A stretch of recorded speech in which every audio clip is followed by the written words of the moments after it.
Me es un gran placer, en nombre del Instituto Interamericano para la Democracia y también de CEDICE, de la cual también soy director, hacer esta presentación y darles estas palabras de bienvenida a un foro de la mayor importancia para lo que es Venezuela, que es referente al rescate de la industria petrolera.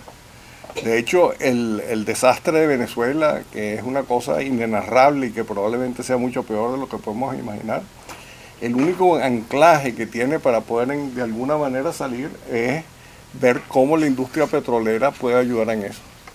La industria petrolera en Venezuela tuvo momentos de grandísimo éxito. La verdad es que fue el mayor proveedor, muchos se recordarán, en la Segunda Guerra Mundial del petróleo de las Fuerzas Aliadas, y por muchísimos años proveyó de toda una cantidad de dinero muy fundamental para Venezuela y para el desarrollo de los venezolanos. Su punto de quiebre fue probablemente en el año 75, cuando se ratificó la industria petrolera, porque hasta el 75 básicamente la industria petrolera era una industria privada. Los grandes operadores, aun cuando eran multinacionales privadas, y el Estado en aquel momento logró el control de todas las empresas privadas, de todas las empresas petroleras, y con el tiempo se convirtió en lo que es hoy en día. Tenemos entre nosotros a Diego González, que ha hecho un enorme trabajo a través de CEDICE, y es gran conocedor de la industria petrolera, a Horacio Medina y Héctor Riqueses, y ellos nos contarán cómo debemos reorientar esa industria para que sea la base del rescate de Venezuela. Entonces les doy la bienvenida y vamos a comenzar. Gracias.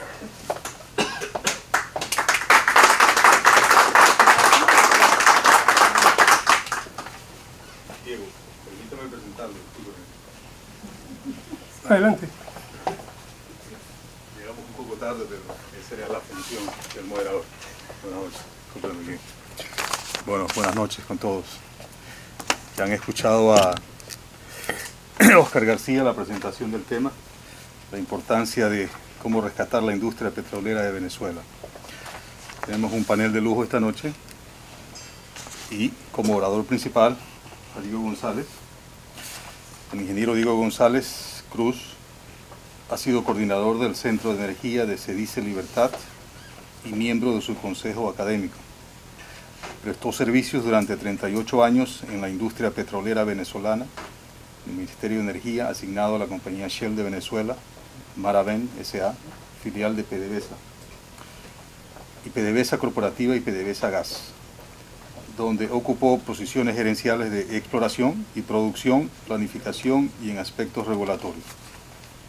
Con ustedes, don Diego González Cruz.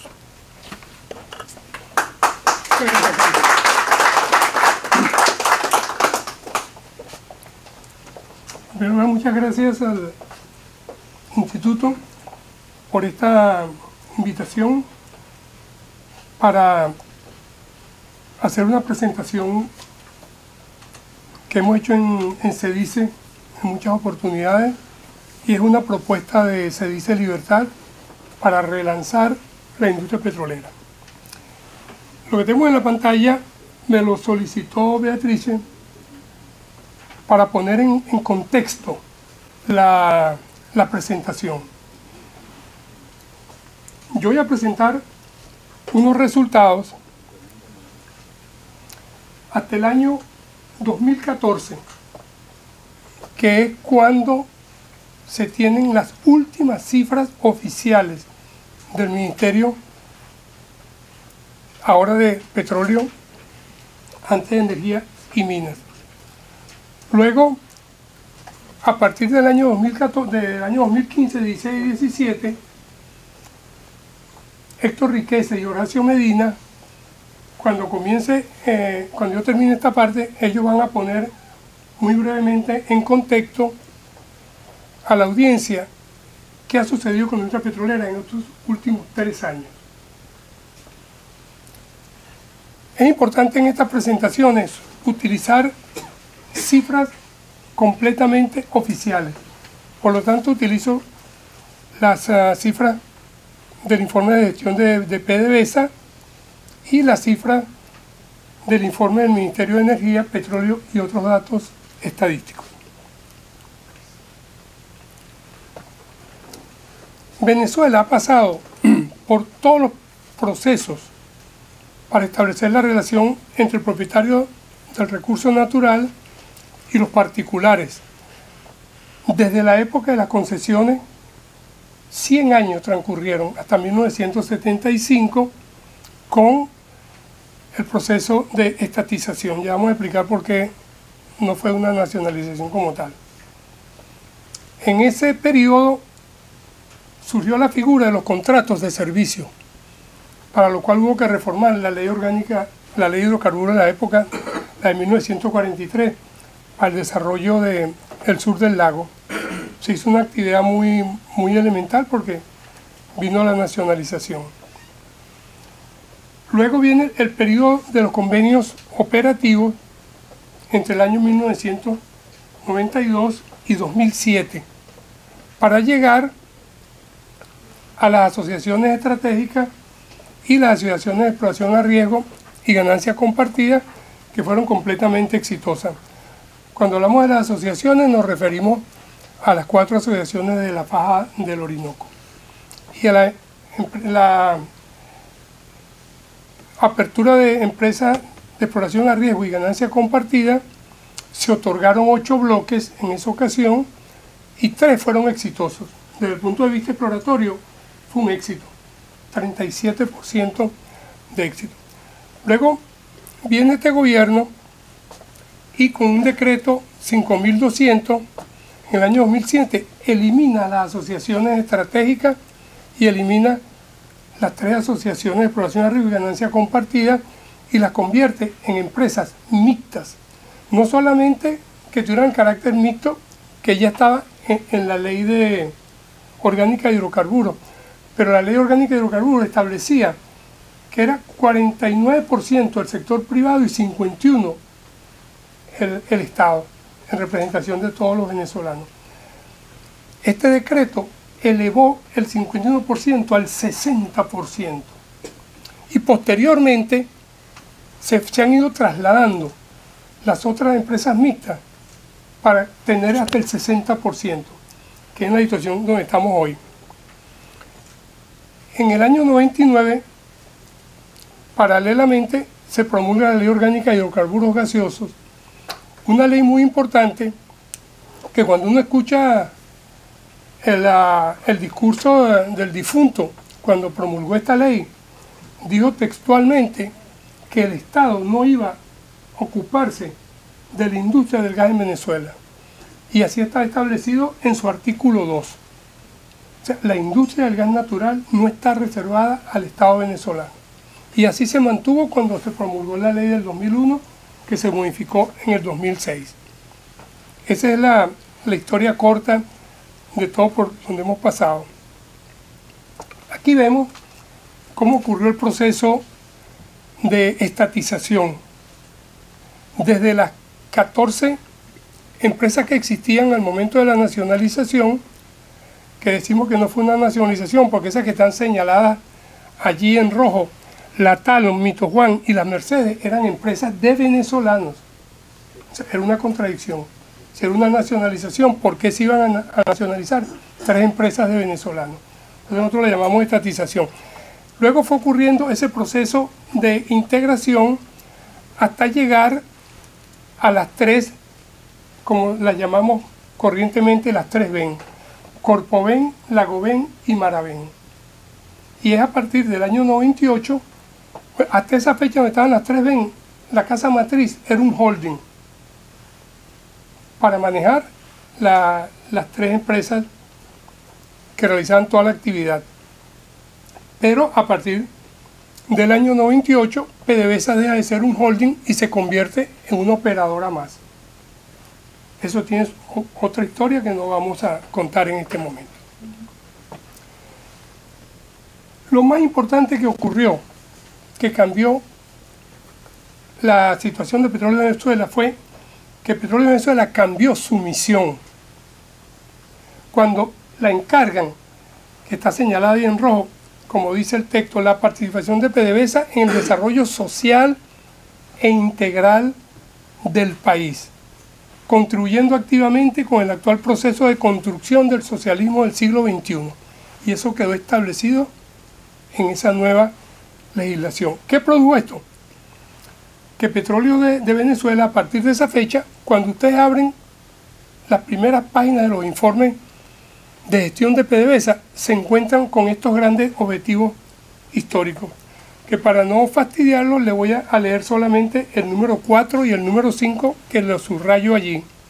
El 4 dice ni más ni menos que uno de los objetivos históricos de Petróleo de Venezuela es lograr el equilibrio del universo y garantizar la paz del planeta. Fíjense ustedes, una compañía petrolera metida en ese lío. Y el punto número 5 dice contribuir con la preservación de la vida en el planeta y la salvación de la especie humana, como si no fuera suficiente producir petróleo, ¿no? Es el plan de la patria. Ese es el plan de la patria.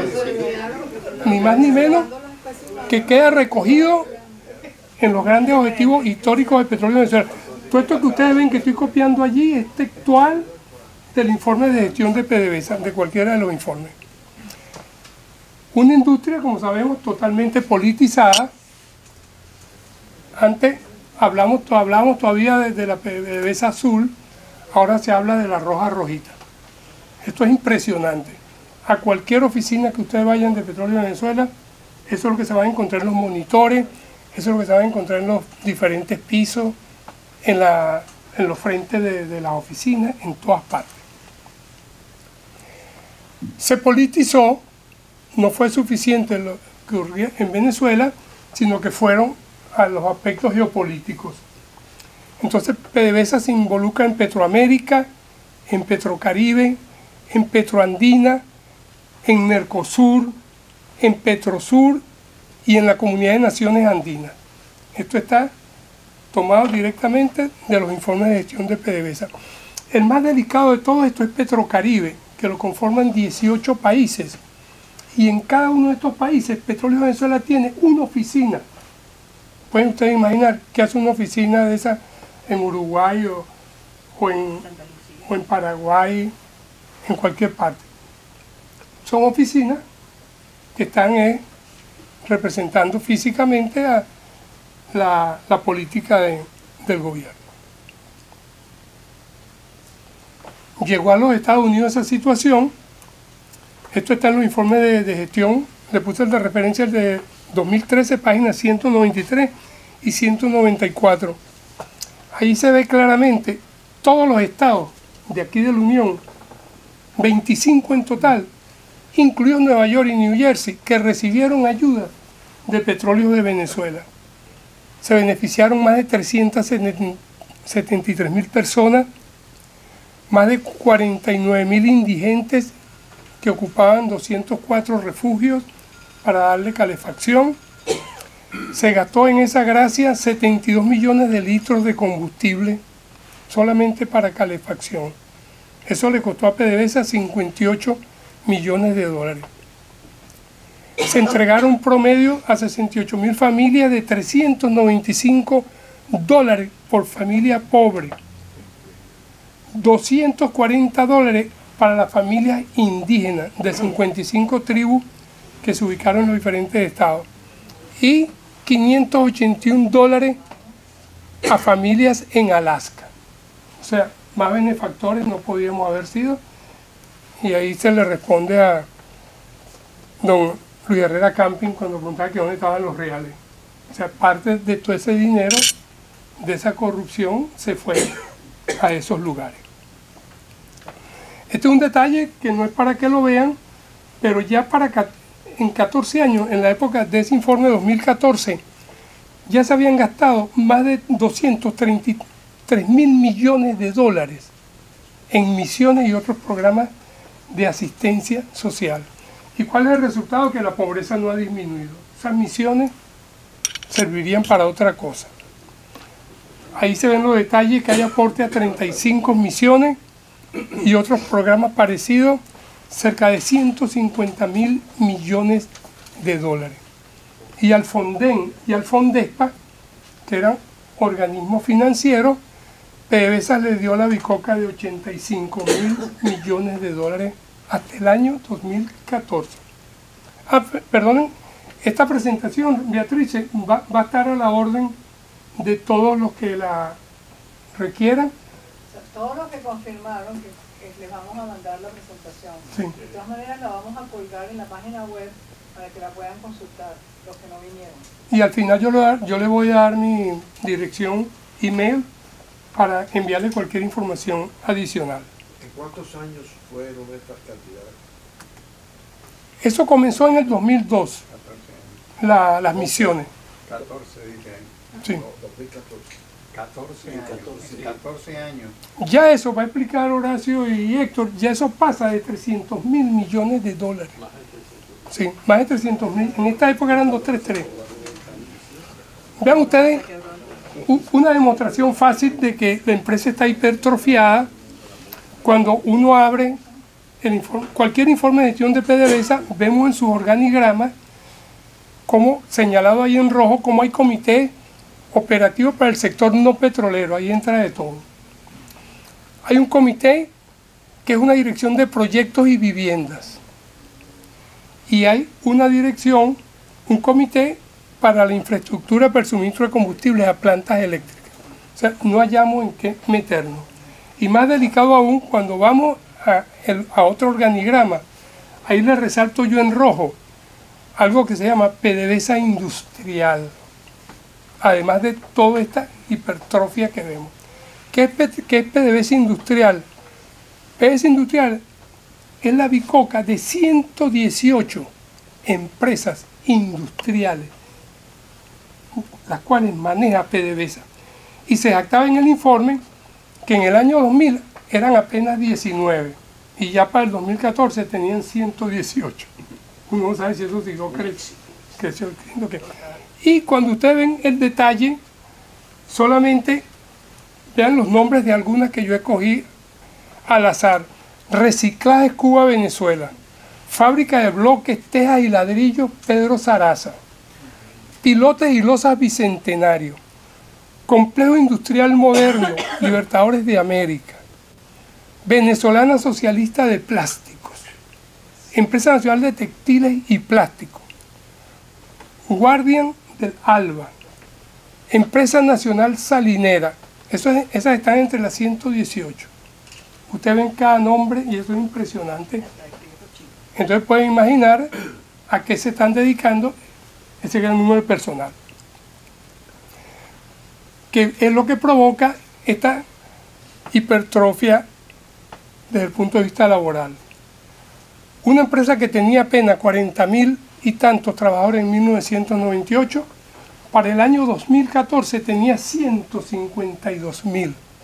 Hoy pasa de 160 en los informes de gestión. Nos pusimos a indagar el problema de los accidentes en PDVSA, que eso ante el año 98 nos jactábamos de poner en cada edificio, en cada lugar laborable, una gran pancarta donde estaban los miles y miles de horas que estábamos laborando sin accidente. Yo tengo una serie que llamo Barriles de Papel, que publico desde el año 2006. En este 93 yo conseguí un trabajo de grado de un estudiante futuro ingeniero industrial que hizo el trabajo de grado en los aspectos de seguridad industrial de la Faja del Orinoco. Cuando digo Faja del Orinoco es la institución o la estructura más moderna de PDVSA, la Faja del Orinoco. Vean ustedes estas pequeñas cifras. 74% del personal de la encuesta que hizo ese estudiante nunca ha participado en un comité de seguridad. O sea, esos estarán ahí. Cuando dicen que hay fuego, no sé por dónde van a ir. 68% del personal no asiste a las reuniones de seguridad industrial.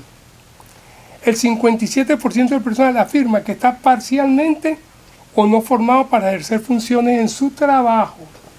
O sea, no están adiestrados. No es solamente la cuestión de seguridad, sino que no están formados para trabajar. El 49% no ha leído la política de seguridad industrial. Y el 16% dice que es poco lo que dice allí o no está clara. solamente el 34% del personal dijo que el ambiente de trabajo siempre es bueno. O sea que 66% no es bueno el ambiente de trabajo. Y así. Yo fui en detalle, a los que estén interesados les puedo enviar las referencias de este trabajo de grado que está en ese barril de papel 93, eso impresiona. Y la situación, entrando ya en petróleo, vean ustedes, para el 2014, que la barra azul muestra que había cerca de 300.000 millones de barriles de reserva, de las cuales solamente estaban desarrolladas 13.000. El 4.3%, cifra que viola las normas nacionales e internacionales, porque acorde con la Securities and Exchange Commission y todos los entes reguladores del mundo, las reservas desarrolladas deben sumar por lo menos el 50% de las reservas totales de una empresa. Y el otro 50% la empresa debe decirle a la Securities and Exchange Commission cómo las va a desarrollar en los próximos 5 años. ¿Por qué? Porque todas esas empresas que están en la bolsa se deben a sus propietarios y no pueden estar chiteando, como dicen en Barquisimeto, con esa cifra. Esa es una de las razones por las cuales el petróleo de Venezuela se salió de la SEC, porque no podía cumplir con ese mandato normal. Y los que recordarán, cuando fue removida toda la directiva de exploración y producción del grupo Shell, fue porque sencillamente la Securities and Exchange Commission encontró que parte de las reservas que había declarado el grupo Shell en Nigeria no eran tales. Y le pegaron una multa a la Shell grandísima que tuvo que resarcir a todos los accionistas y fueron expulsados la plana mayor de exploración y producción por ese jueguito. Vean ustedes la participación de Venezuela en el mundo. Cuando nosotros en el año 98 teníamos más del 11% de participación en la producción de PDVSA, en el año 2014 apenas llegamos a 7.6%. Hoy no llegamos ni al 6%. Y el porcentaje mundial de producción, cuando nos comparábamos con todo el mundo, teníamos en el año 98 el 4,78% y en el 2014 era apenas 2.7%. Una producción cada vez más pesada porque lo que está entrando son los crudos de la faja. Aquí en el 98 se producían 1.200.000 barriles de crudos pesados y extrapesados y en el 2014 más de 1.600.000 barriles. Y lo más crítico, la de los crudos más comerciales, los condensados livianos y medianos, de cerca de 2.300.000 a 1.145.000. Hoy esa cifra no llega a 600.000 barriles. Los costos, que es otro indicador con el cual se mide la eficiencia de una empresa, de 23.600 millones de dólares que costaban las operaciones del año 98, con produciendo más de 3 millones de barriles. En el año 2014 se gastaban ya 108.000 millones de dólares. Nos van a decir los colegas cómo está la situación hoy.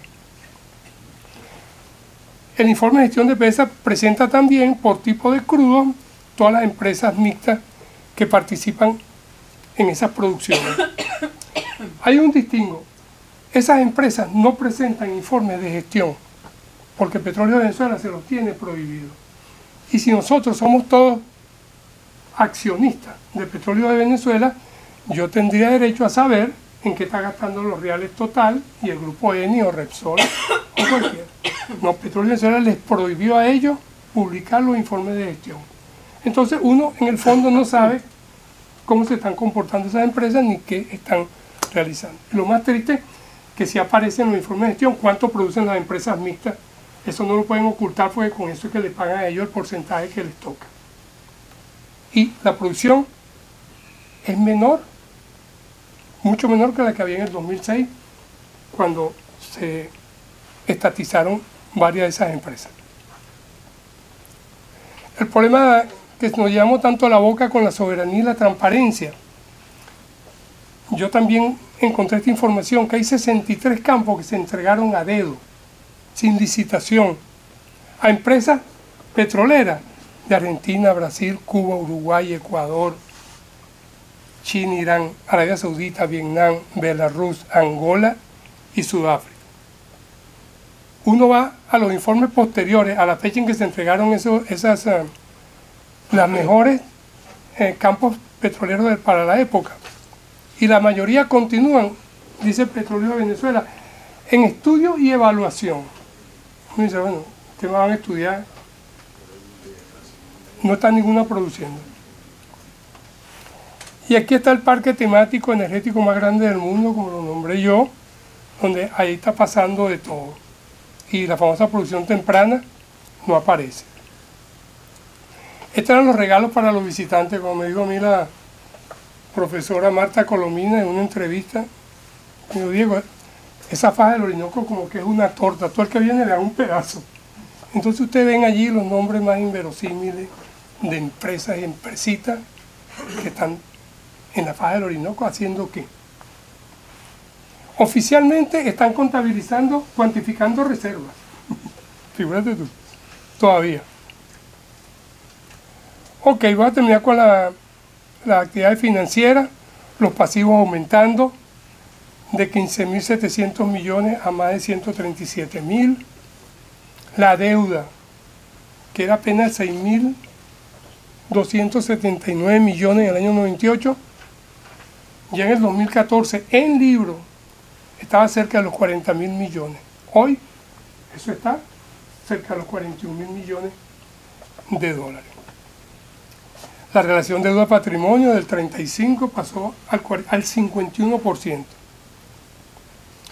Y el comisario se lava las manos.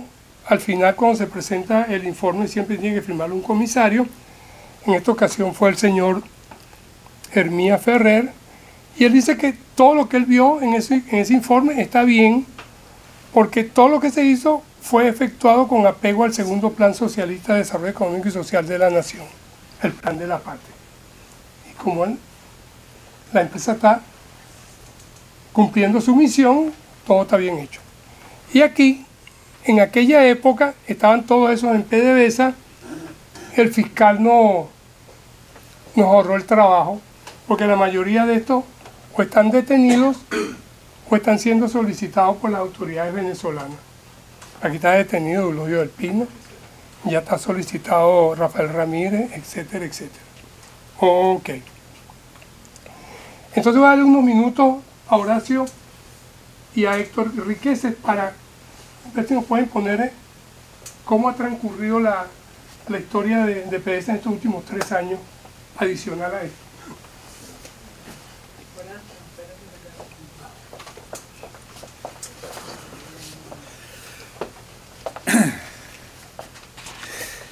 Bueno, a continuación el señor Horacio Medina, a quien ustedes conocen mejor que yo, pero yo he leído una breve reseña y estoy bastante impresionado. Accionista de Mega TV. Lo que destaca de Horacio es que es un, como dirían aquí en los Estados Unidos, un hombre self-made, es decir, hecho a pulso, a quien nadie le ha regalado nada, y que se encuentra o estuvo en la industria petrolera desde 1980, exgerente de PDVSA hasta el 2002.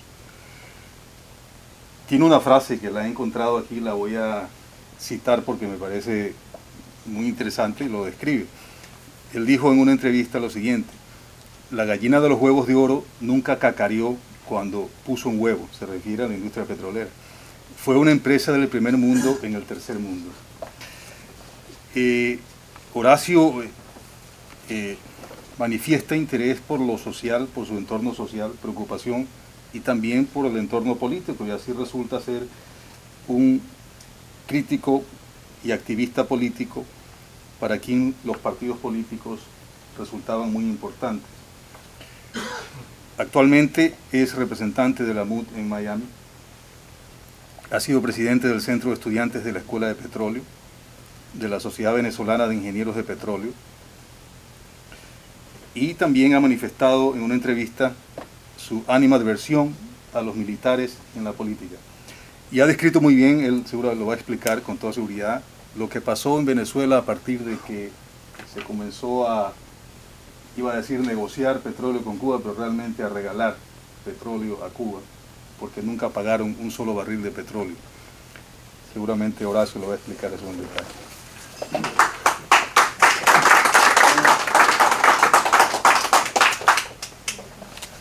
Bueno, muchas gracias por las palabras. Debo hacer una salvedad.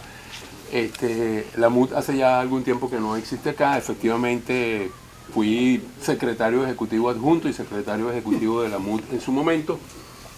Y por supuesto creo que en aquel momento era absolutamente pertinente participar allí. Actualmente me he incorporado a la directiva de Benamérica, organización que por cierto su presidente está acá, Luis Corona, y a la cual también pertenece Héctor Riquese. Y desde allí pues estamos haciendo el trabajo. Y todavía no he tirado la toalla con la presidencia de UNAPETROL. Como Carlos Ortega no ha entregado la CTV, yo no entrego a UNAPETROL.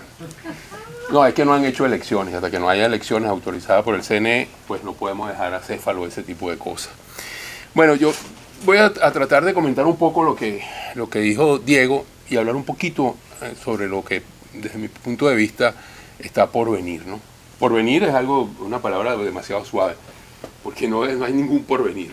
El porvenir es bien complicado. Yo debo decir primero que, Diego, esos 300 y tantos mil millones que se han gastado se han sacado de la pobreza a un montón de gente. Sacó de la pobreza a Rafael Ramírez, a Diego Salazar, a los hermanos Cabello, a los hermanos... En fin, ha sacado unos cuantos de la pobreza, que cuentan con millones impresionantes. Por ejemplo, el edulcorado Rafael Ramírez, un muchacho tan decente él, que hoy es ciudadano monaquense, porque vive en Mónaco, y uno se preguntará cómo vive en Mónaco, alguien que era como él en 1998. Bueno, obviamente lo sacaron de la pobreza. Bueno, ahí en la frontera, ahí cerquita, ahí está, porque la esposa tiene pasaporte italiano. Exacto. Bueno, vamos a empezar. Yo creo que el mejor punto de partida es que efectivamente, yo creo que el pecado original de toda esta historia, lo dijo el doctor Oscar García, lo dijo Diego, es que en Venezuela nunca se nacionalizó la industria, jamás. En Venezuela se estatizó. El Estado tomó control absoluto de todo lo que era la industria petrolera. Y en la medida que pasó el tiempo, se hacía cada vez más absoluto y con Chávez llegamos a los límites inimaginables. Pero sobre todo no el control de la industria con Chávez, el control de la renta, que era lo que en realidad le interesaba. Para nada le interesaba la industria, lo ha demostrado el tiempo, le interesaba la renta, que ahora, por cierto, está bastante menguada. Yo creo que este esfuerzo que han venido haciendo desde SEDICE también tiene unos antecedentes interesantes. Yo creo que Diego comenzó esta historia desde COENER, el Centro de Orientación Energética, al cual yo también pertenezco, y desde ese, creo que hace como unos 6, 7 años atrás, empezamos a trabajar un poco pensando en qué podía ser la reorganización, la reestructuración, la nueva industria petrolera nacional, con diferentes puntos de vista, con diferentes opciones. O sea, lo que quiero transmitir es que nada de lo que Diego está presentando, se va a presentar sobre lo que es el rescate de la industria es algo que es improvisado. Esto tiene bastante tiempo andando. Hay otras organizaciones, además de SEDICE y COENER, también hay iniciativas de las academias, iniciativas de la Sociedad Venezolana de Ingenieros de Petróleo, iniciativas de UNAPETROL, de Gente del Petróleo, en fin, hay una cantidad importante de iniciativas que desde hace año y medio atrás, desde Benamérica, cuando comenzamos a trabajar también en ese punto, con Eduardo Betancur y Héctor Riquese y otros grupos de colegas petroleros que están acá, Evanán también participó un ratico en eso, todavía está en deuda. Presentamos algunas opciones sobre lo que esto podría ser. Y tomamos la iniciativa, en lo personal lo digo así, yo fui 3 veces presidente de la Sociedad de Ingenieros de Petróleo. Me tocó además organizar 2 congresos venezolanos del petróleo, uno presidido por José Gregorio Paz y otro por Alberto Quiroz Corradi. Y en función de eso, estimé que el punto de coordinación de todas estas propuestas bien podría ser la Sociedad Venezolana de Ingenieros de Petróleo para que terminase discutiéndose en un congreso venezolano del petróleo. Eso de alguna manera ha venido adelantando y entiendo que ya hay un trabajo más o menos coordinado sobre ese punto, así que muy pronto también lo vamos a tener a disposición. Indudablemente, repito, Diego desde Coener y después de SEDICE ha sido uno de los puntales de ese tipo de iniciativa. Yo creo que el punto que yo tengo en distingo a la forma como se ha abordado esto en las organizaciones en Venezuela versus lo que estamos tratando de hacer en Benamérica, es que yo tengo una angustia terrible, pero terrible, y eso que conste, como me dice mi amigo Alexi, intrínsecamente optimista, sí, yo lo soy, pero es que ahorita tengo una angustia absolutamente insufrible, y es que, ¿qué va a pasar el día después?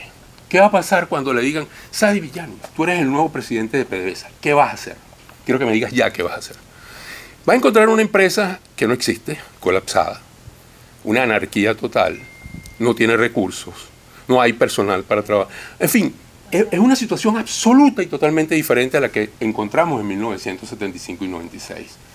Y no hay tiempo para pensar en lo bonito que va a ser la industria dentro de 4 o 5 años. Hay que resolver las primeras 24 horas, la primera semana, el primer mes, el primer semestre, porque no hay tiempo para otra cosa. Y hay que hacerlo con lo que no hay industria. Entonces, eso es una angustia tremenda, porque a quien quiera que nombren, que no sé quién será, a quien le van a echar esa broma, es tremendamente complicado cómo iniciar. Yo creo que Héctor y Eduardo y yo conjuntamente para Benamérica hemos hecho algunos pasos en ese sentido porque creemos que realmente eso es vital. Acompañar la propuesta general con una propuesta, con una agenda para los primeros días, porque van a ser terribles. Yo solo me imagino, la gente, si sale Nicolás Maduro de la forma como sea del poder, el chavismo-madurismo no va a salir, porque nunca ocurrió con el peronismo, que todavía está. El chavismo va a estar allí, en sus diferentes manifestaciones. Y lo vamos a tener en los sindicatos al día siguiente, exigiendo lo que nunca dieron. Y lo vamos a tener en todos los lugares.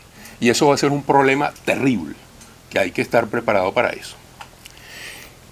La industria petrolera, ciertamente, y haciendo referencia un poco a lo que dijo Diego, en 1997-98, el 97 fue el año de la transformación de PDVSA, que de alguna manera tenía una necesidad. Yo creo que todos estábamos de acuerdo en que había que transformarse porque el tiempo y el modelo de PDVSA ya habían llegado a su final. Lo que no teníamos claro era el cómo. Y se tomó una decisión de cómo hacerlo. Pero esa decisión de cómo hacerlo, a la vuelta del tiempo, abrió el camino para que el mundo político partidista entrara de una manera en lleno con desespero inusitado, que ya de hace tiempo venía tocando las puertas, pero como PDVSA era el holding, las 3 empresas filiales se hacían inalcanzables. Cuando se abrió esa puerta, bueno, la membrana desapareció. En ese año 97-98, PDVSA producía, violando la cuota de OPEP, 3.450.000 barriles por día. 2.850.000 eran esfuerzo propio de PDVSA. 2.850.000 esfuerzo propio de PDVSA. La diferencia era la faja, que ya habían 3 proyectos andando, el cuarto proyecto que era Maca, yo no sé cómo se llama ahora, tantos nombres que le han cambiado, no estaba todavía listo y todavía no estaba contabilizado. Había producción temprana, pero no estaba en producción. Y estaban los convenios operativos, que con toda propiedad digo que en aquel momento producían 400.000 barriles, porque mi último cargo en PDVSA fue precisamente gerente de convenios operativos de PDVSA. En el año 2002, luego de haber hecho unos ajustes y de que el amigo Ali Rodríguez Araque en el ministerio dijo que no se había que explorar, que Orimulsión no había que hacer, y toda una cantidad de recortes y cosas propias de Ali Rodríguez, la producción de Venezuela había caído entonces a 3.250.000 barriles, ajustada a la cuota de OPEP, y por supuesto allí comienza pues de alguna manera esa debacle. Hoy en día, yo quiero que sepan que de esos 3.450.000, de esos 3.250.000, Venezuela produce 1.350.000 barriles por día. 1.350.000 barriles por día. De los cuales PDVSA probablemente, Diego, probablemente, no tengo la absoluta certeza, no debe estar produciendo más de 650.000 barriles por día. O sea que el esfuerzo propio de PDVSA de 2.850.000, hoy en día está en 650.000 barriles. Su esfuerzo propio se ha perdido en 2.200.000 barriles por día. Eso da una idea. Hace tan solo 2 días atrás me pidieron una presentación en un congreso cubano, le mencionaba a Oscar, y yo lo llamé PDVSA, el saqueo del siglo XXI, porque lo que ha ocurrido no es un robo, no es corrupción, no es gente que no está preparada, no es la violación a la meritocracia, la burla del desarrollo de carrera, no, es mucho más que eso, es un saqueo absoluto, más que un robo, es un saqueo, y eso tenemos que entenderlo. Yo creo que eso que ha ocurrido es algo que difícil de manejar.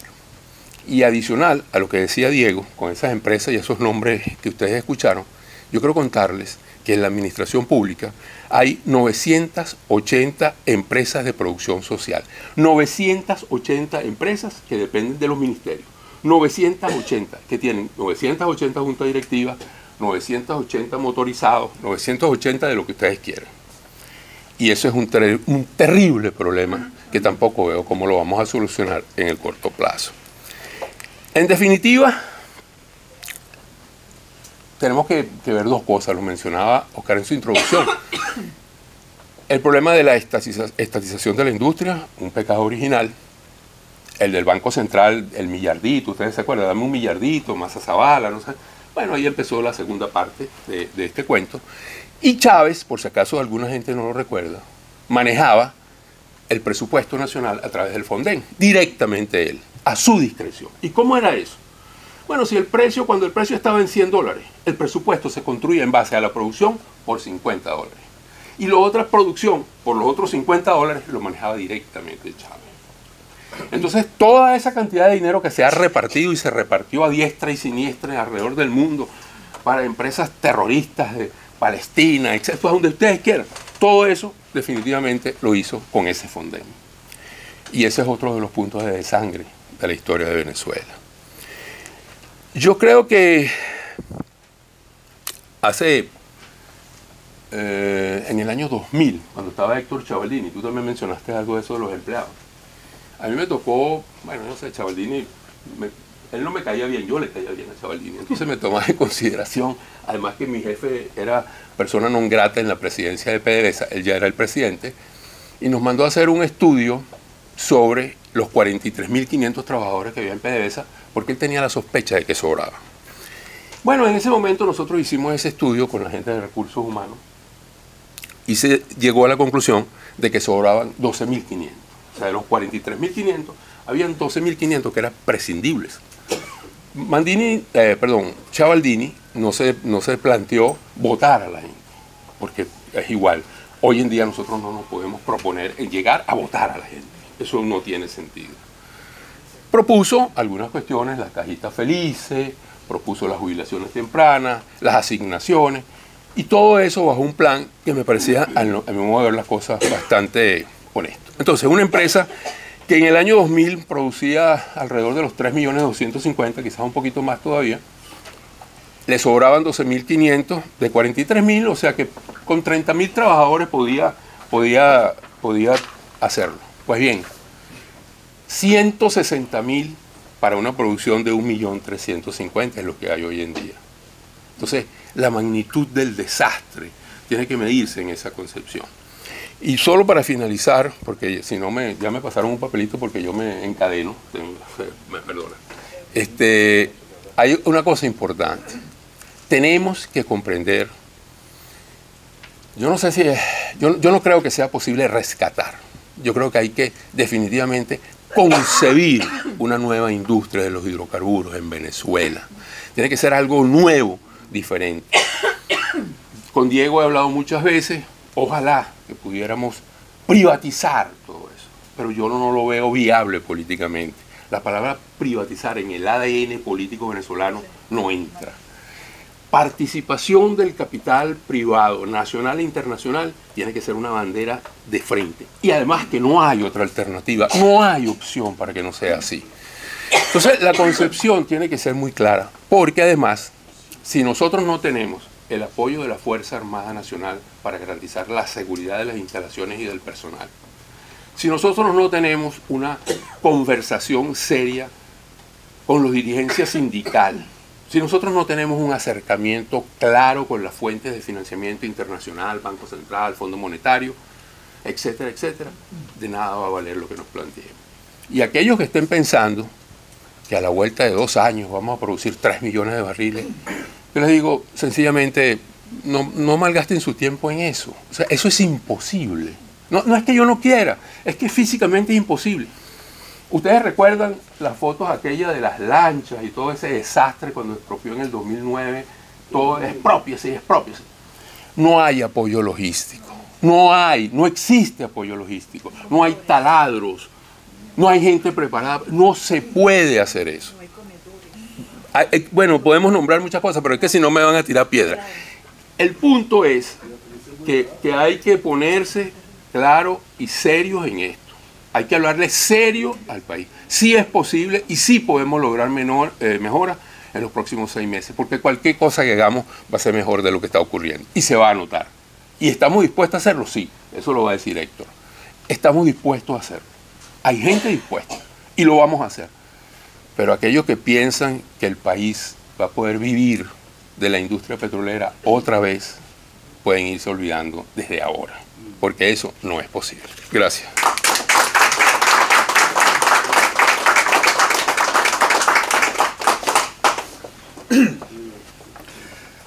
Qué pena que el tiempo es corto porque el tema provoca seguir hablando por horas, ¿no? Yo como ecuatoriano también miro desde lejos el tema petrolero, somos más pequeños, pero el desastre ha sido igual. Pero ha cambiado sustancialmente. Bueno, Héctor José Riqueses, a continuación, es un economista graduado en Duke University. Tiene un recorrido por la industria petrolera de 42 años en los temas como analista, como supervisor, en el área de recursos humanos, en el área de las finanzas, tesorería, en el área de la administración de procesos. Estuvo 10 años en la Junta Directiva de Petróleos de Venezuela y es autor del libro La forja de un gerente petrolero. Por favor.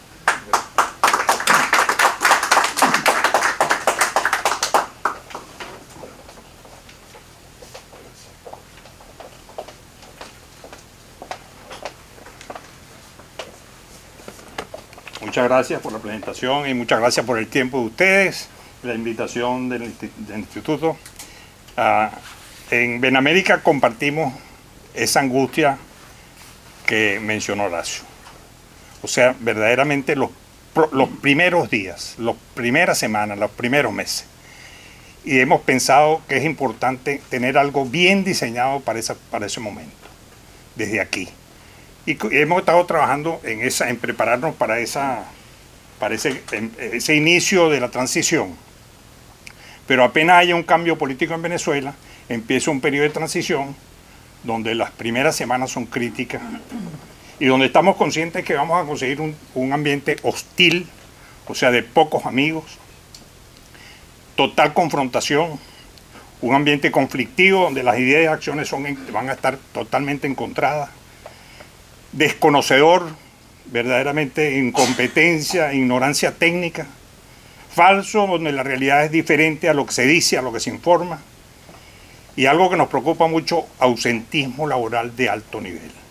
Lo que hemos venido oyendo en los últimos meses es el egreso de personas de alto nivel dentro de la estructura de Petróleos de Venezuela, no renunciando, sino sencillamente abandonando el sitio. Y abandonando para que no sean después sujetos a persecuciones, etc. O sea, vamos a conseguir un ausentismo de alto nivel, bastante de alto número. Estamos claros de que vamos a conseguir una situación bien caótica, algo que verdaderamente va a ser mucho más difícil ese trabajo de la transición. Yo diría que actualmente PDVSA es una empresa caótica, ordenadamente caótica, porque no es sencillamente por default, sino que verdaderamente es por diseño que han llegado a esa situación. O sea, es claro el ambiente caótico que vamos a conseguir. Esas primeras semanas de la transición y las primeras tareas de la transición, el foco principal va a ser en mantener la normativa operativa, la normalidad operativa, mantener la operación, mantener la producción que se está dando, o sea, que eso no siga disminuyendo. Es un esfuerzo de las personas que van a entrar en ese periodo de la transición. Confirmar el diagnóstico. Hay muchos diagnósticos de la industria petrolera muy bien preparados, muy profundos, no solamente en la parte de Benamérica que se ha dedicado a eso, sino en otras instituciones alrededor del mundo que congrega venezolanos y que están haciendo trabajos pues, de diagnóstico de lo que está sucediendo. Lo que sí va a ser importante es confirmar esos diagnósticos en ese periodo de transición.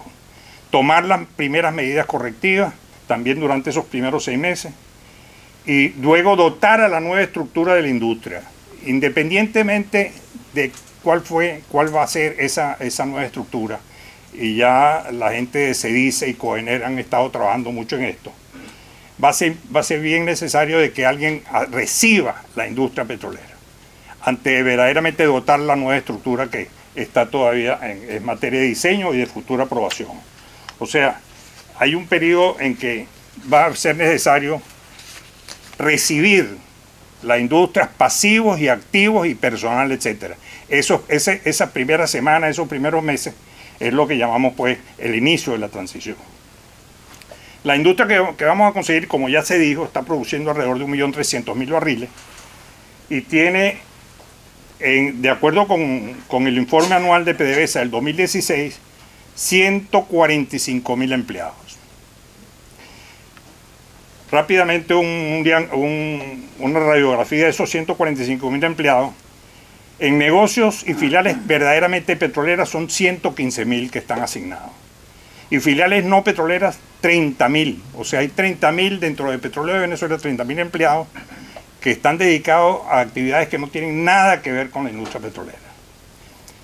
Hubo una decisión que pudimos conseguir en los registros, una decisión de Junta Directiva de PDVSA, hace unos 2 años, donde esas empresas se pasaron al Ministerio del Petróleo. O sea, supuestamente no están bajo petróleo, pero efectivamente la nómina, etcétera, sigue estando bajo petróleo. Repito, son 145.000 empleados. De esos 145.000 empleados, hay 15.000 que son jubilables. O sea, que ya han pasado la edad normal de jubilación y siguen trabajando ahí.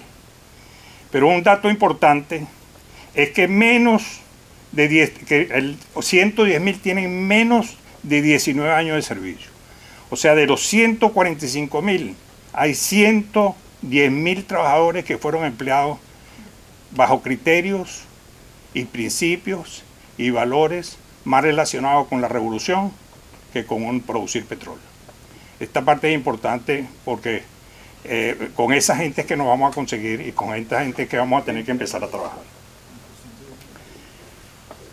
Esa es la PDVSA actual.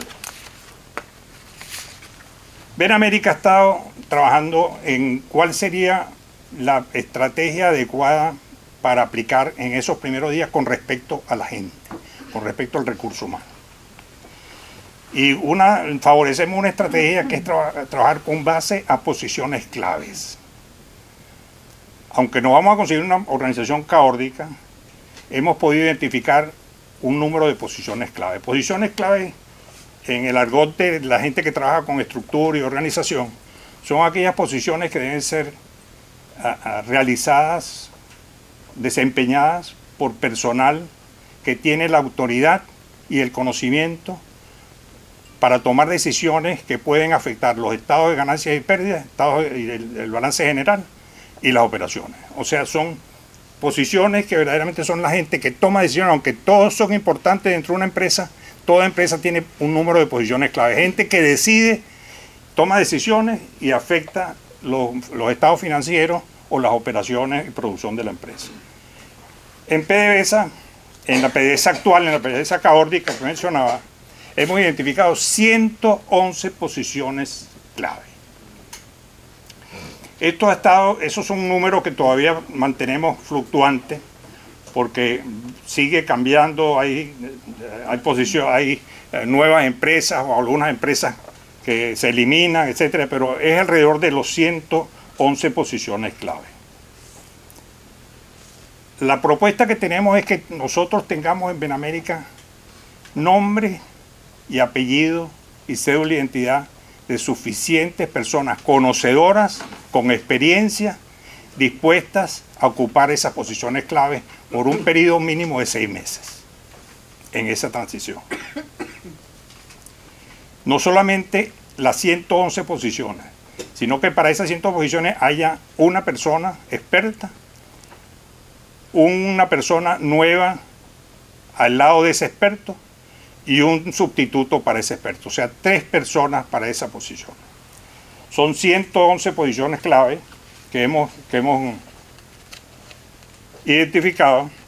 Rápidamente, para mencionar el nivel de esas posiciones, hay 10 a nivel de presidencia, 31 directores ejecutivos, 11 gerencias corporativas, 13 filiales petroleras en Venezuela, 9 filiales petroleras en el exterior, 6 filiales no petroleras, de las que ya dijimos que hay 30.000 empleados que supuestamente han sido pasados al ministerio. Hay 46 empresas mixtas. Citgo tiene 12 posiciones clave. La gerencia de producción de la Flaja Petrolera del Orinoco, refinerías 17, un total de 163. Pero a esas sustraemos las no petroleras y las empresas mixtas porque pensamos que esos dos grupos de empresas merecen una estrategia totalmente distinta. Ok, tenemos claro las posiciones que tenemos que llenar, esas posiciones clave, el primer día de apenas haya un cambio político. ¿Y de dónde van a salir esas posiciones? Esa fue la angustia que mencionaba Horacio. Esas personas, ¿quiénes son? ¿Quiénes nos van a ayudar en ese momento de la transición?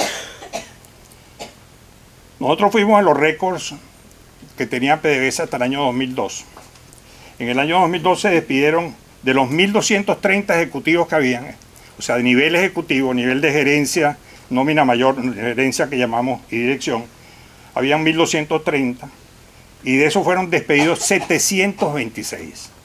Esa es un poco la población target de nosotros. Ejecutivos despedidos en el 2002. Es el grupo de gente que queríamos ver dónde estaban, qué estaban haciendo y si están dispuestos a aportar su granito de arena por la recuperación de la industria de hidrocarburos de Venezuela. Tratamos de conseguir las direcciones de esos 726 que están dispersos en todas partes del mundo, muchos trabajando, otros sin trabajo. De esos conseguimos 560 direcciones electrónicas. Nos dirigimos a ellos para iniciar un registro de ejecutivos jubilados. De esos nos respondieron 267. De los 267 nos dieron sus datos y muchos nos dijeron que definitivamente estaban dispuestos a dedicarle un granito de arena por la recuperación de la industria y dispuestos a viajar en Venezuela en Corben, 258 de los 267. Los 9 que diferencian entre los que recibieron nuestra invitación y los que nos respondieron afirmativamente que estaban dispuestos, son personas que padecían de alguna enfermedad y se excusaban o no, sencillamente no estaban interesados. Pero fueron apenas 9 de los 267 consultados.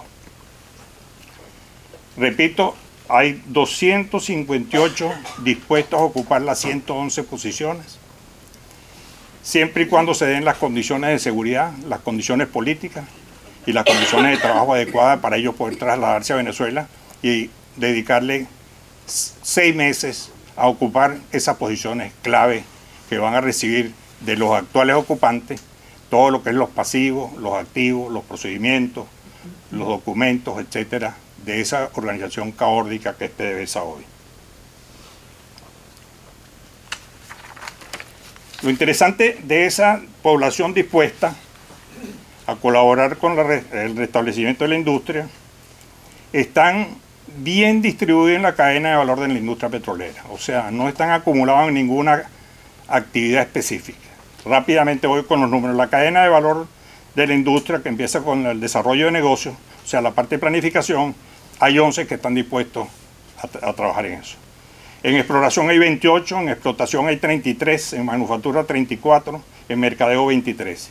Y en operaciones de apoyo hay alrededor de 100 y pico que están dispuestos, sobre todo concentrados en asuntos públicos, en gerencia de recursos humanos, en la automatización y en la dirección. Hay 29 directores dispuestos a regresar a trabajar en el momento de transición. O sea, están dispersos en lo que es la cadena de valor. En conclusión, La consulta hecha por Benamérica a 560 ejecutivos petroleros para que informaran su disposición a participar en la etapa inicial de la transición tuvo una buena respuesta de 267 de los 560, 48% de los consultados respondieron positivamente. Y el 97% de respuesta ha sido positiva, o sea, están dispuestos a ir por un tiempo determinado. Para esta fecha podemos concluir que para efectos del traspaso del testigo, y así lo vemos como un traspaso del testigo, hemos podido identificar 111 posiciones clave en la actual estructura organizativa de PDVSA y filiales. Para ocupar inicialmente esas posiciones se han identificado 258 ejecutivos petroleros que han manifestado su voluntad de considerar una propuesta para desempeñarlas, si se dan adecuadas condiciones políticas, seguridad, personal y de trabajo. Muchísimas gracias.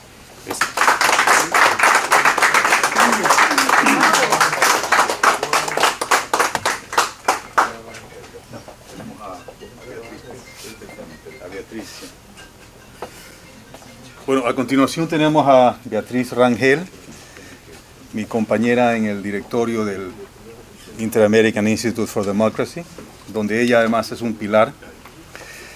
Tiene estudios, tiene una maestría en desarrollo económico de la Boston University y estudios y también una maestría en administración de Harvard University.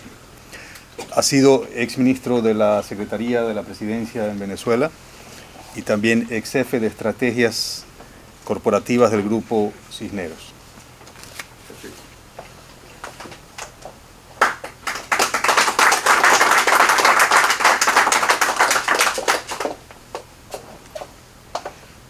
Buenas tardes.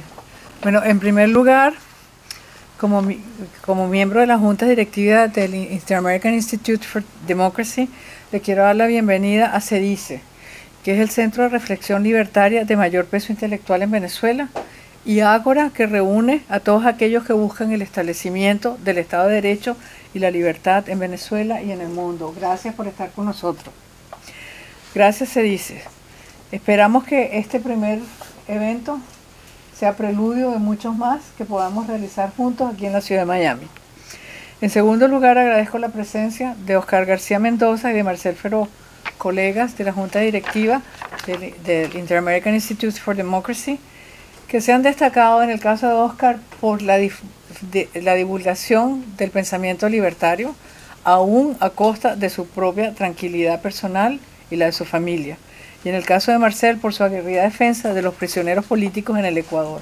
Gracias a ambos, ustedes honran al Instituto con su presencia en su Junta Directiva. Entrando en materia, encuentro que el trabajo de Diego González es realmente importante en términos de mostrarle al mundo la eficiencia con que el gobierno bolivariano de Venezuela ha logrado destruir una empresa que en otras épocas se ufanaba de ser contada entre las primeras 500 empresas del mundo por la revista Forbes. En 3 láminas uno se da cuenta cómo dentro del modelo de reemplazo del paradigma democrático por el paradigma totalitario, el gobierno fue convirtiendo a PDVSA en su caja chica para financiar cruzadas políticas y alejándola así de su función, que consistía en crear riqueza para los venezolanos. 3 gráficos dan cuenta de la estrategia destructiva operada por el gobierno bolivariano. El gráfico sobre personal, que aumenta de 42.000 personas en 1998 a 152.000. El gráfico sobre costos de producción, que aumentan de $23.600 a 108.000 mientras la producción declina. Y el tercer gráfico es el de la deuda, que va en el mismo periodo de $15.000 millones a $137.000 millones con una producción declinante. Puesto en los más simples términos, PDVSA está destruida. Y creo que es un evento que debe llamarnos a meditar sobre la factibilidad de su rescate, porque dicho ejercicio va a tener que acometerse bajo un panorama en el cual, primero, es esencial accesar flujos financieros para detener la marcha de la muerte a la que están condenados al menos 5 millones de venezolanos. Segundo, la matriz energética del mundo se está diversificando para alojar energías distintas al petróleo. Tercero, el aparato institucional del Estado venezolano está hecho polvo. Y cuarto, los mejores talentos de la industria ya han hecho nido en el exterior, en empresas del ramo o han creado sus propias empresas. De allí que debamos dejar de lado el fetichismo nacionalista y pensar qué es lo que realmente se puede hacer con la industria petrolera de Venezuela para no aferrarnos a un pasado que difícilmente se podrá reconstruir y cerrarle las puertas al futuro. Desde mi punto de vista, creo que debemos ver esta crisis como una oportunidad para liberar a Venezuela de una chaqueta de fuerza institucional que por muchos siglos ha impedido su desarrollo. Me refiero al andamiaje institucional creado por Felipe II de España y cuyo propósito era extraer renta de los territorios americanos, no crear riqueza. Para lograr ese propósito, se establecieron normas e instituciones destinadas a controlar a la población, para impedir que la corona dejara de percibir el valor económico derivado de la extracción de los recursos. Y como todos ustedes saben, un Estado extractor es un Estado opresor. La opresión se opera vía códigos y regulaciones estrictas y complejas que permiten a sus administradores despojar del valor económico creado a los protagonistas de la creación de riqueza. Las sociedades se van alejando así de la competencia para alimentar el corporativismo y de las libertades para ahuyentar a la innovación. En síntesis, son sociedades destinadas a preservar los privilegios de un señor feudal y las estructuras del medievo. Bajo estas reglas hay crecimiento, pero desde luego no hay desarrollo. Y si no, veamos el panorama del sur del río Bravo. ¿Qué país, salvo Chile, puede presumir de ser un país desarrollado? Bajo estas reglas, pues, por supuesto, esto explica las crisis periódicas y de desempeño económico que tienen todos los países de América Latina y que el de Venezuela ha sido el más grave, porque además es la cuarta vez que ocurre. Ya ocurrió en el siglo XVI con el tema de las perlas, después ocurrió con el cacao, con el café, y este es la cuarta carraplana, como diría Juan Pablo Pérez Alfonso en su lenguaje caraqueño. Entonces, porque este sistema tiene como fuente y origen la posesión de los recursos naturales por la corona, principio que se mantuvo vigente a lo largo de toda la historia latinoamericana, a pesar de la independencia, ya que las naciones, cuando se liberan de España, no abrogan este principio. Por tanto, el primer y más decisivo paso a dar para rescatar la industria petrolera de Venezuela es liberarla del yugo estatal y darle cabida a todos los actores locales y extranjeros para que aporten sus conocimientos, capital y gestión a la recuperación de una industria azotada por el tsunami político más destructivo de la historia universal. Nada tendrá, a mi juicio, mayor importancia para el destino de Venezuela que una vez por todas abrogar el derecho de la corona a poseer los recursos naturales del país y en ese mismo acto expedirle la partida de función a PDVSA. Muchas gracias.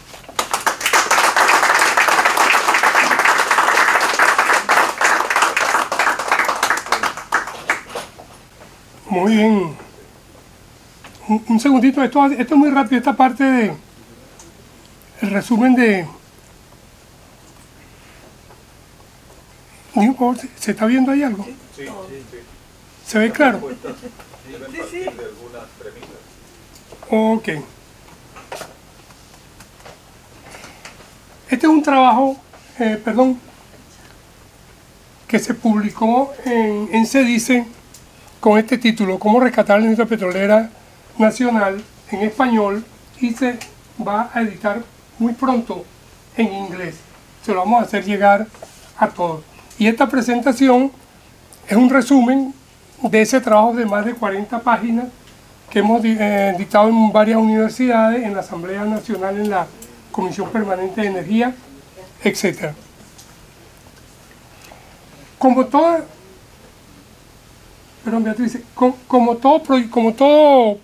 propuesta, debe partir de algunas premisas para que nosotros nos internalicemos de qué estamos hablando.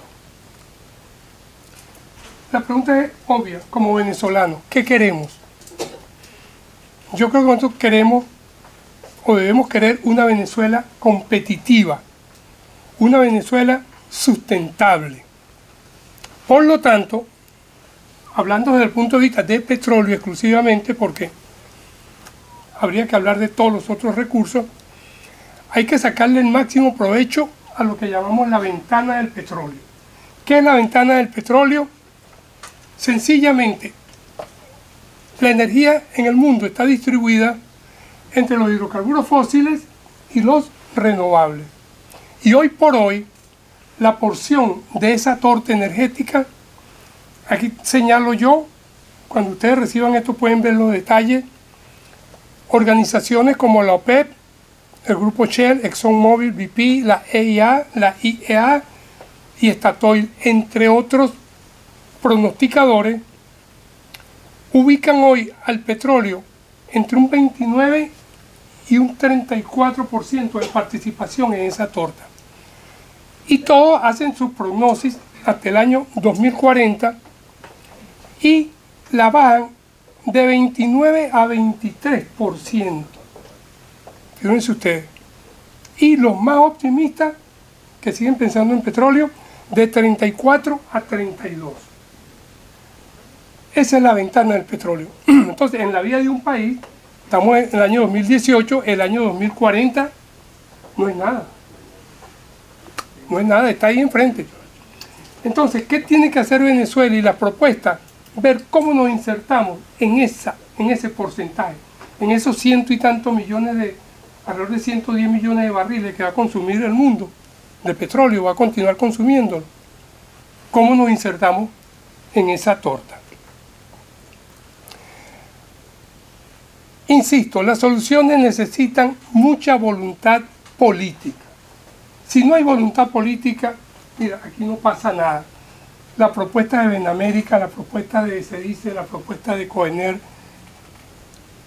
estamos por lo menos hablando de unos 20 tanques de pensamiento, think tanks, que están trabajando en los grandes qué para tratar de resolver los problemas de la industria petrolera nacional.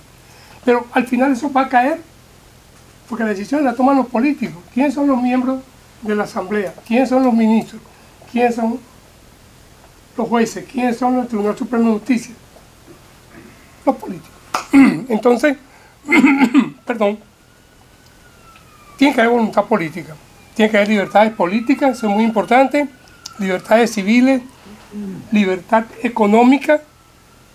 ¿Qué significa esto? Libre repatriación de capitales, habrá que cambiar la ley del Banco Central, eliminación del control de cambio, por supuesto, para que los capitales puedan entrar y salir libremente, reformar la ley del trabajo, que impide cualquier desarrollo de una industria moderna, y bajar la percepción de la corrupción. Ustedes ven cualquier publicación internacional y Venezuela es sinónimo de corrupción hoy por hoy.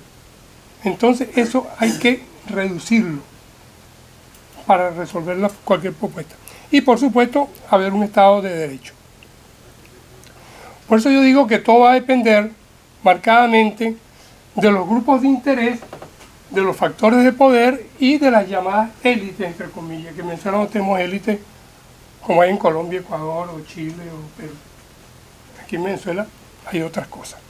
Factores de poder los llamamos. Y son factores de poder y grupos de interés desde los sindicatos hasta la academia. Influyen las universidades, sociedades profesionales, academias, etc. Yo con esta lámina pudiéramos parar la charla. Y si no estamos de acuerdo en resolver estas cosas, no habrá propuesta que prospere.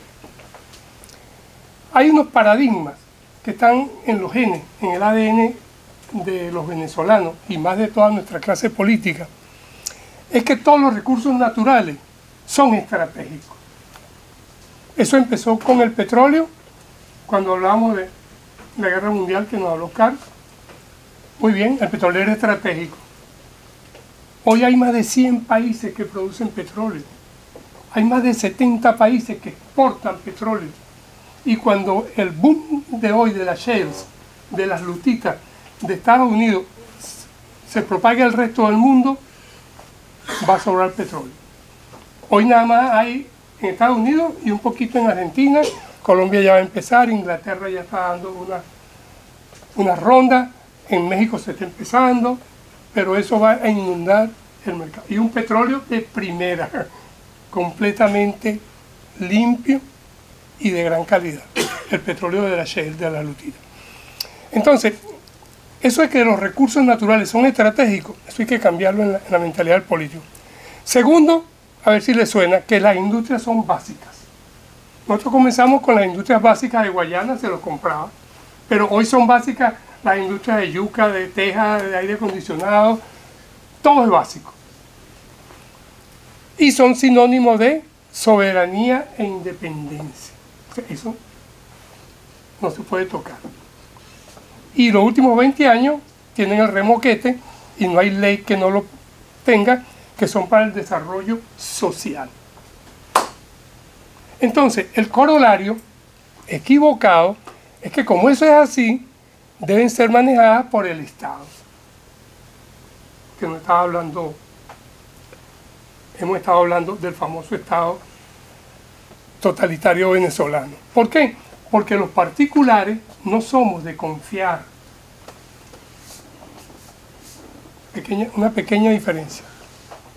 Ahora, si eso fueran paradigmas que estuvieran en la mentalidad, bueno, nace una nueva generación y la cosa cambia.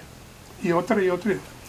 Pero ¿qué sucede? Que en nuestra Constitución, no la del 99, en las anteriores también, tienen 4 características.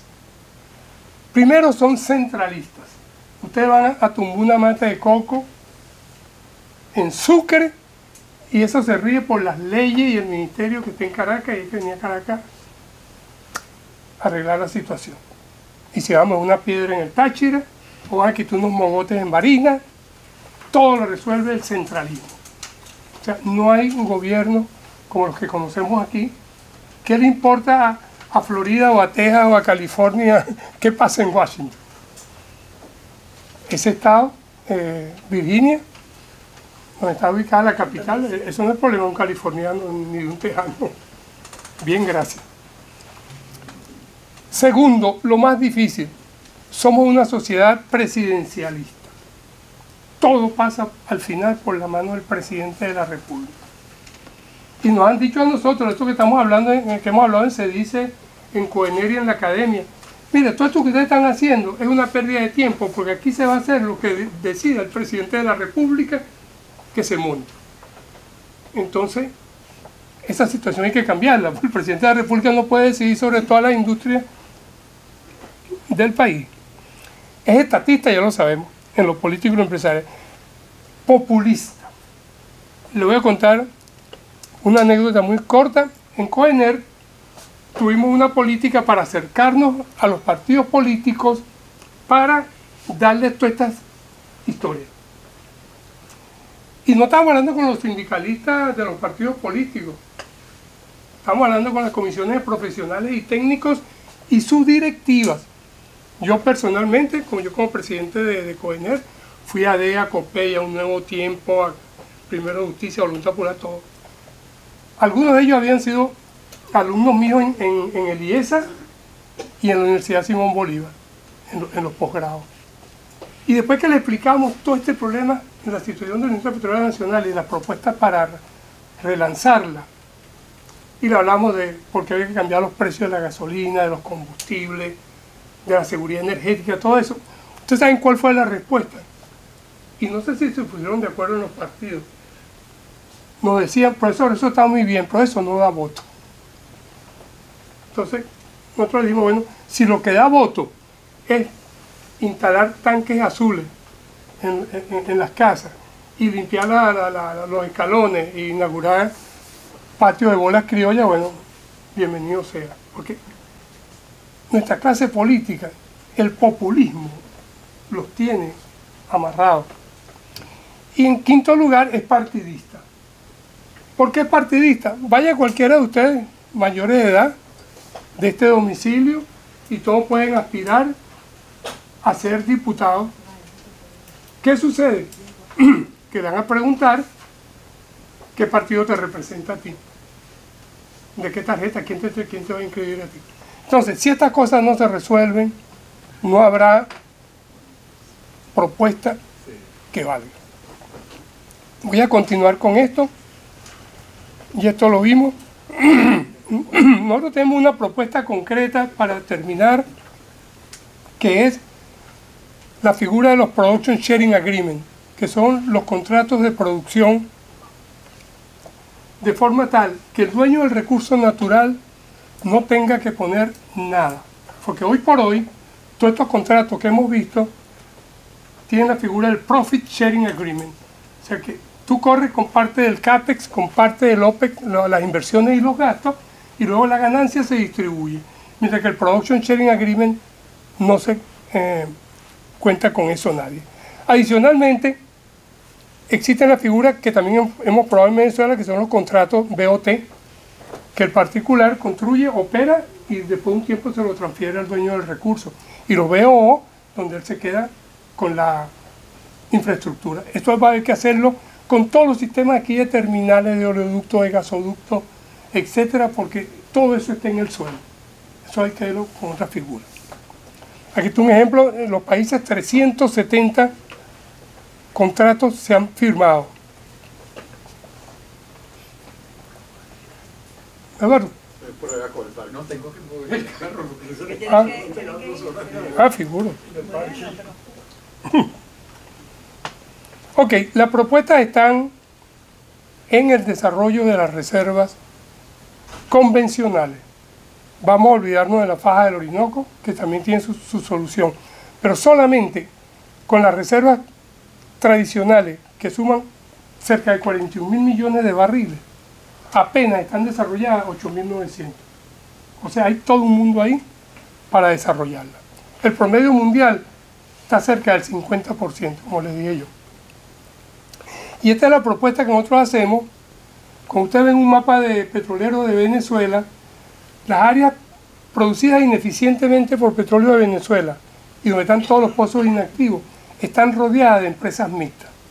Estas empresas mixtas, ahí son las que nos van a ayudar al comienzo, como hemos estado conversando. Porque en esta área que tiene PDVSA es donde está toda la ineficiencia y la inactividad. Nosotros proponemos que con voluntad política, sin necesidad de cambiar la ley, esta empresa mixta que está al lado de PDVSA pueda operar este grupo de pozos. Luego la empresa B opera este grupo de pozos. Eso se transfiere con la figura de los contratos de servicio. Y la empresa C también opera otro grupo de pozos y se transfiere con la figura de contratos de servicio. Y estos que quedan ahí arriba, sin que no hay ninguna empresa mixta alrededor, arriba, se hace una licitación y se otorga con la figura de los contratos de servicio. Entonces tenemos esa figura y eso se puede resolver con voluntad, sin discutir mucho. Esto se puede hacer en todos los campos donde está PDVSA produciendo ineficientemente. Otra área importante es otorgar áreas para aumentar los factores de recobro de los campos. El promedio de factor de recobro de Venezuela es 15%, figúrense ustedes, y el promedio mundial es 50%. O sea, hay una oportunidad enorme allí. Ya está todo y le está alcanzando el 60% en el Mar del Norte. Y estamos hablando de los crudos tradicionales, nada de faja.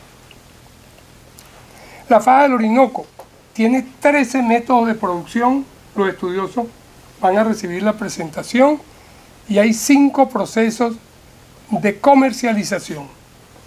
¿Dónde va a estar la clave en la faja del Orinoco? Primero, que no se meta, mejor dicho, que PDVSA se salga de la faja del Orinoco. Y cada licenciatario será libre de escoger la opción que desee para producir su bloque. Como en el Golfo de México y como en todas partes. Cada quien produce su área y la comercializa según su tecnología y según sus intereses.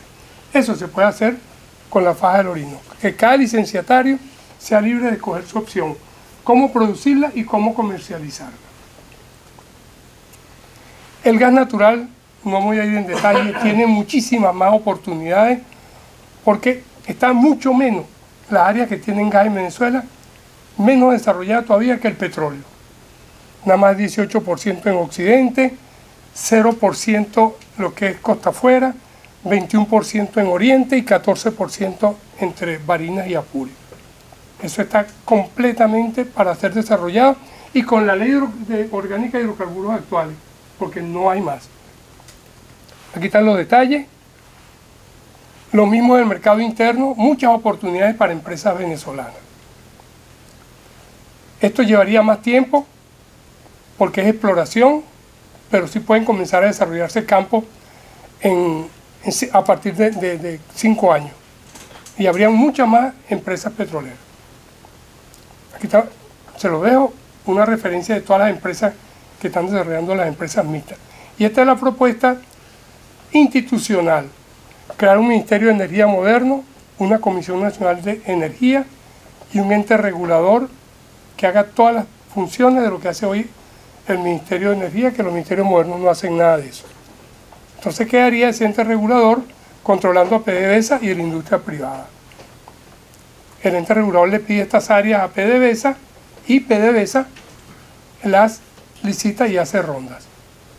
Ok, esto va a tomar tiempo, como dijimos, de 1 a 5 años, hace falta mucho know-how, mucha tecnología, pero muy buenas políticas públicas y por supuesto las inversiones.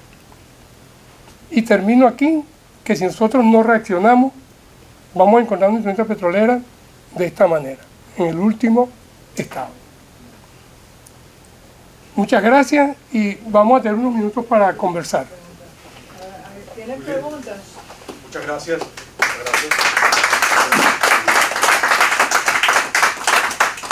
Si alguien tiene una pregunta concreta. Bueno, mi nombre es Juan Ignacio Riquese, hijo de este señor que está ahí. Orgulloso hijo. Adelante, Juan Ignacio. Yo creo que tú mencionaste mucho el tema de la voluntad política y del partidismo. Y Beatrice mencionó, con lo cual estoy totalmente de acuerdo, que hay una oportunidad de oro. En el momento del día D+1, hay que entender que nuestros compatriotas venezolanos están tan dedicados a la crisis que no hay manera de que ellos puedan estar organizados para estar pensando en esto. Y creo que una de las cosas que quienes estamos en la diáspora podemos ayudar, y mucho, es precisamente en unirnos para ofrecer respuestas en el petróleo, en la salud, en la educación y en muchas otras cosas. Yo creo que la oportunidad de oro que se nos presenta a nosotros es poder unir a la diáspora, no solamente en las personas que están en la diáspora, sino los capitales que están en la diáspora, para que el día D+1, de manera organizada, propongamos soluciones como esta para Venezuela.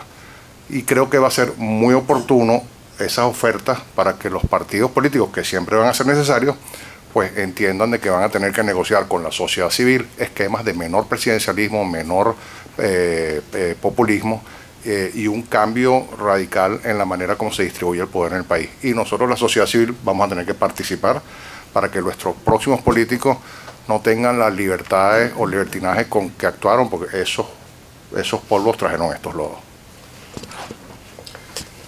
¿Alguien quiere responder a eso? Sí, muy corto. Lo positivo. Pero lo positivo dentro de todo, que la industria petrolera, como lo explicó muy bien tu papá, Héctor, hay gente, hay una diáspora, pero la gente existe. Imagínense ustedes cómo estará la situación en el sector eléctrico, en el sector metalúrgico, en las empresas de Guayana, en la industria petroquímica, etcétera, etcétera. Entonces, dentro de todo lo negativo que puede ser la industria petrolera, tiene unas raíces que nos van a ayudar a reflotarla, por lo menos.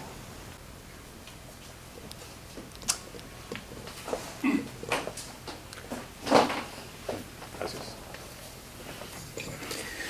Buenas tardes. Una pregunta y una información para compartir. La pregunta va a Covener, que entiendo que lo están trabajando desde Venezuela. Yo soy parte del directorio de Benamérica y por eso aclaro el motivo de la pregunta.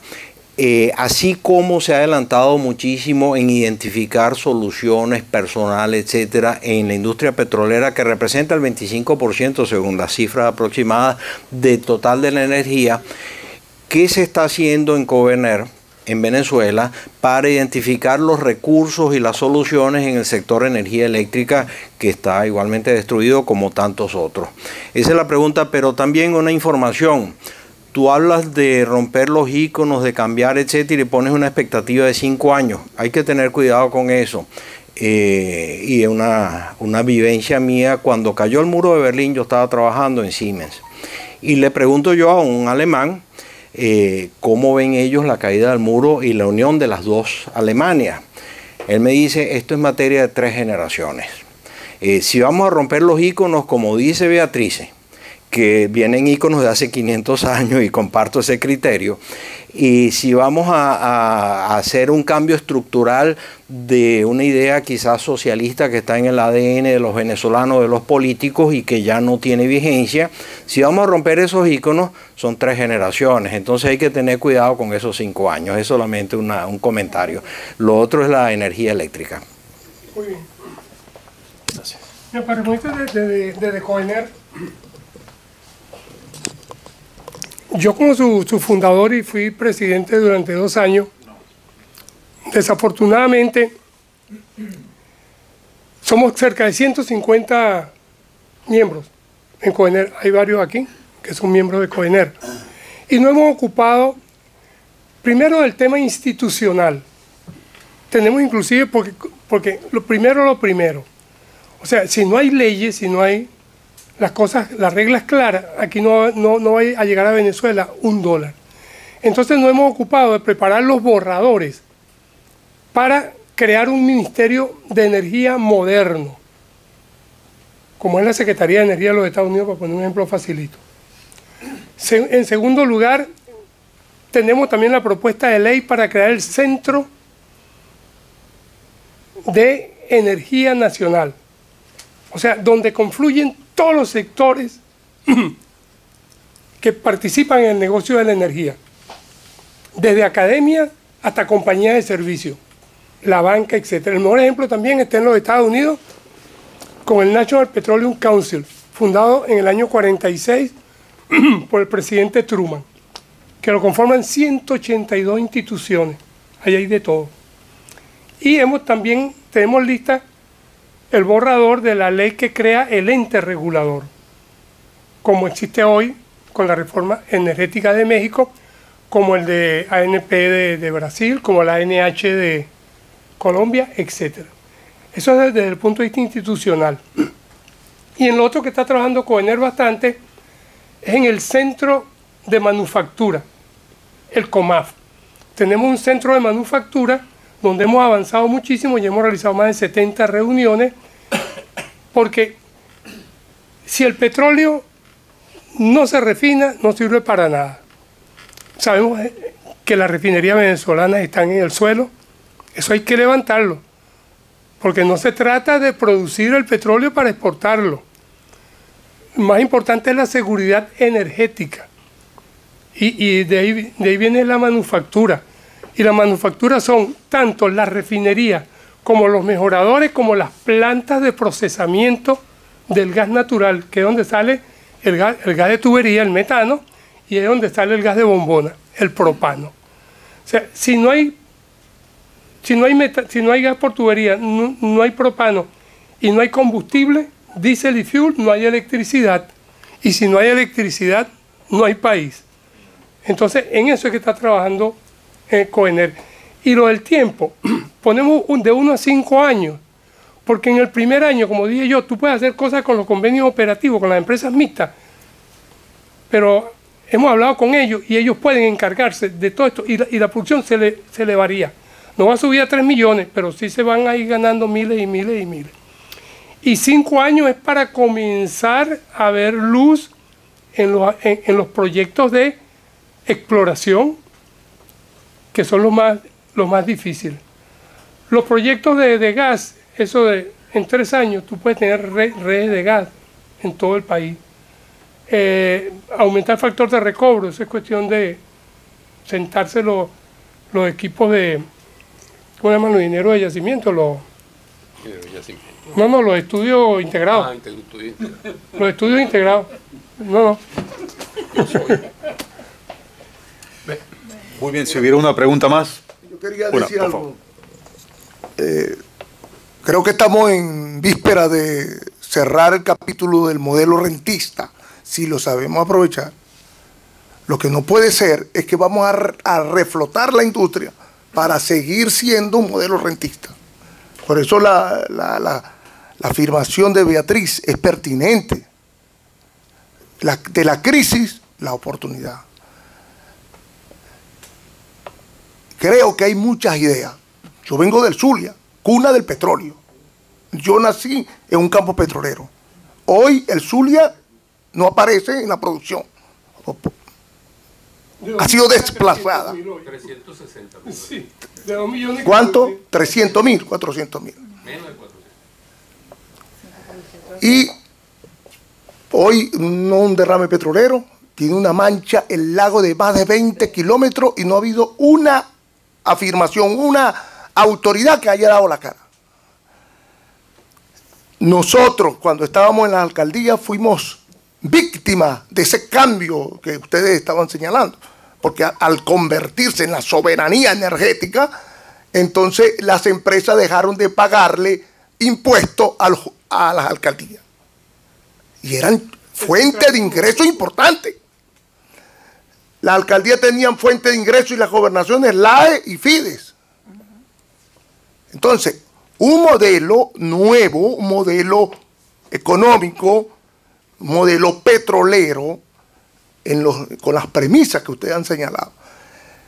Allá en el Zulia hay mucha gente que sabe petróleo y las que se fueron de ahí también. Hemos exportado petróleo y hemos exportado talento. Ustedes deben conocer a Mateo, deben conocer a Montoro, deben conocer a Jiménez. Yo no sé si estas mismas propuestas que ustedes tienen se han ensamblado, y ahí es donde traigo Ellos están ensamblados allí ya. Ya. El Zulia siempre se ensambla.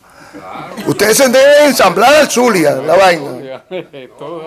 Bueno, todo el país. Ok. Entonces, les diré.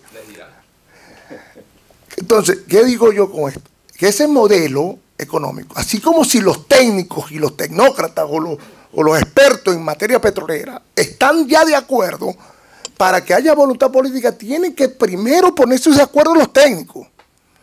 Porque yo, político, me llega este técnico, me llega este otro técnico y tomo la decisión que me parezca.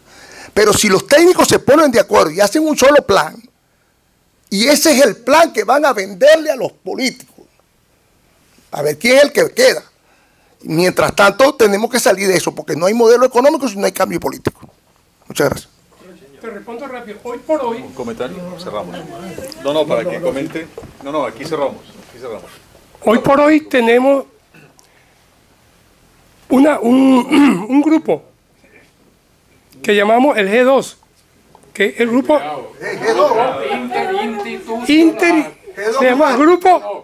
se llama grupo interinstitucional. Lo que pasa es que es GII. Hay que cambiarle. Sí, cambiar el nombre. Bueno, en ese grupo está confluyendo CEDICE, COENER, varias universidades, la Academia de Ingeniería, la Academia de Ciencias Económicas, etc. Entonces, para tratar de que salga una sola propuesta al final, como dice. Bueno, muy bien, agradecemos a los panelistas la noche de hoy, también a la audiencia que ha intervenido activamente, y los esperamos en nuestro próximo evento del Inter-American Institute for Democracy. Muchas gracias.